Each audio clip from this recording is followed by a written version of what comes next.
Now listen to this. This is mind-boggling. This is just too much. This hadith is too much. As in, it's so powerful. If you were to reflect on it, you should, maybe faint. When Allah loves a slave, He calls on Jibreel. Who's Jibreel?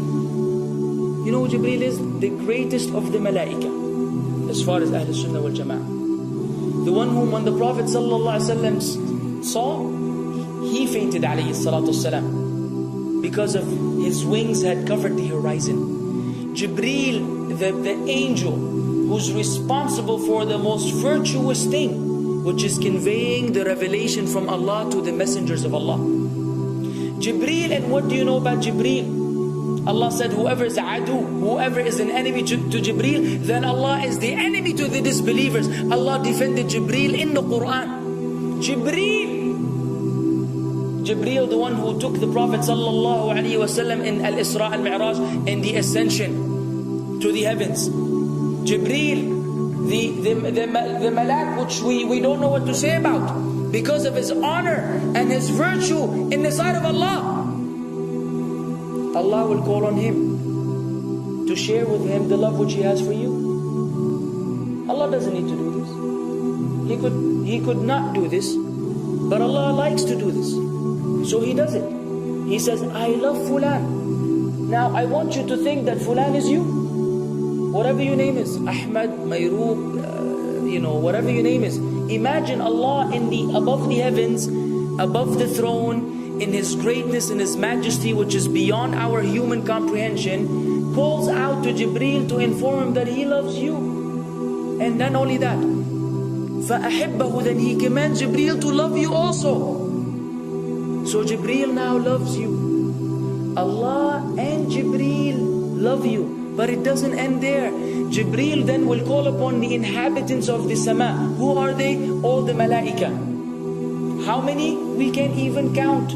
Trillions and trillions of malaika which Allah created beyond our, again, human comprehension. All of them are commanded simultaneously to love you. First Jibreel says, Allah loves Fulan, so now you have to love him. Then all of the angels in the heavens love you. Then Allah will place acceptance for you on earth. So people will love you. Not everyone. You may be saying, why do I have enemies? People who love the Sunnah will love you. The people who love Allah and His Messenger will love you. The people who are upon the correct aqidah and methodology will love you. Other people may hate you because of a problem in them, not because of a problem in you. Because you may say, well, this fasiq, this evil, disobedient person doesn't love me. Don't expect him to love you. He loves people like himself. Who will love you? Righteous people. Righteous people. They don't know why. They don't even know why. You've never even given them $1 or a riyal or a pound. You've never done anything for them. Maybe you scream at them. Maybe you do other things. It's Allah.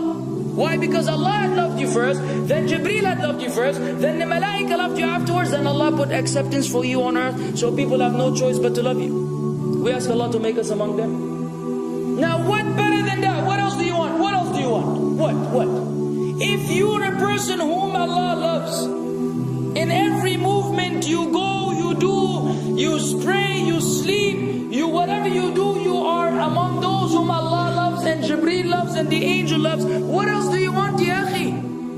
You're guaranteed success in this life and in the life to come. Guaranteed. No way Allah will punish you. No way. No way Allah will punish someone whom He loves. But the hadith doesn't stop.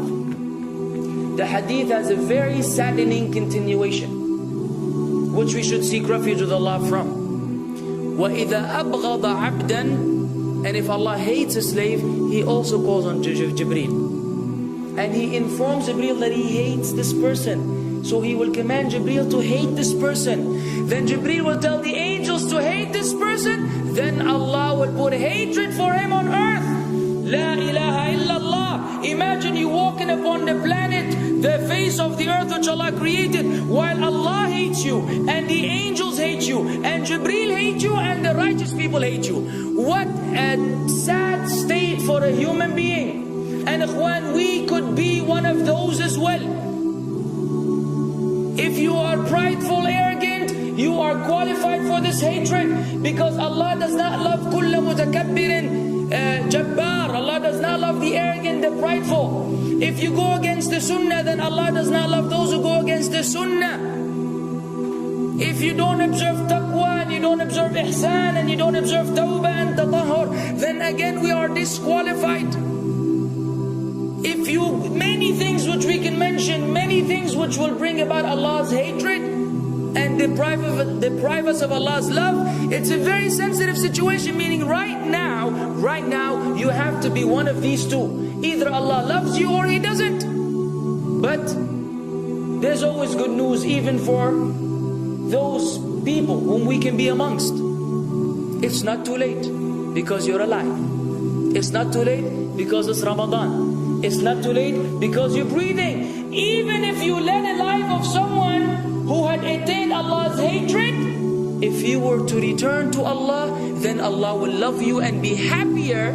He will be so happy with your tawbah than a man who lost his mount in the desert. Upon it was his food and his drink, and then he waited under a tree for death, and all of a sudden he opened his eyes and he sees his camel or his horse or whatever that was right in front of him, and he gets so happy. He said, Allahumma anta abdi wa ana rabbuka. Oh Allah, you are my slave and I am your Lord.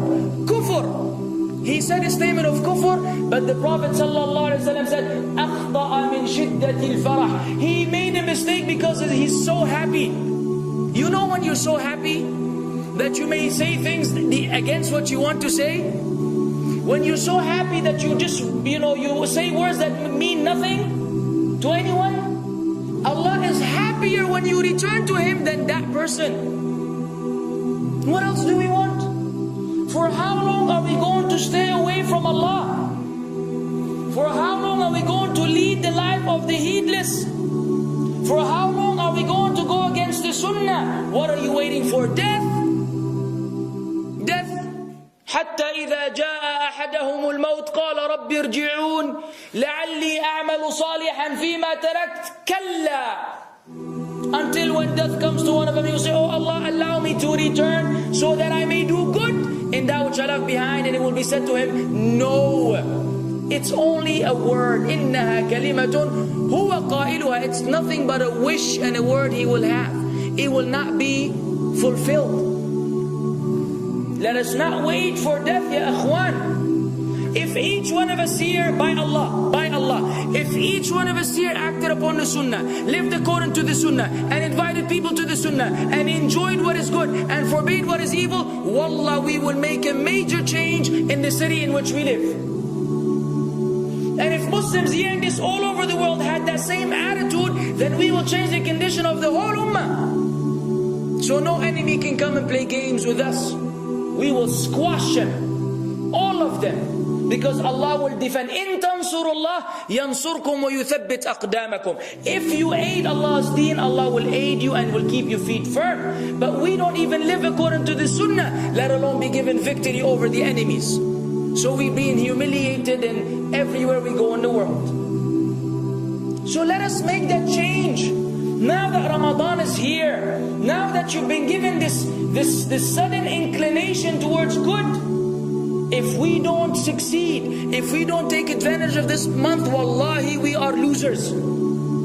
If Ramadan ends and you are the same way you were before Ramadan began, then one of us is a loser. If we don't return to Allah after Ramadan, then we are losers as well. So tonight, bi'idhnillah, always on our mind, attaining Allah's love, acquiring Allah's love, fetching for the sunnah, and acting upon it whenever we're able to do so.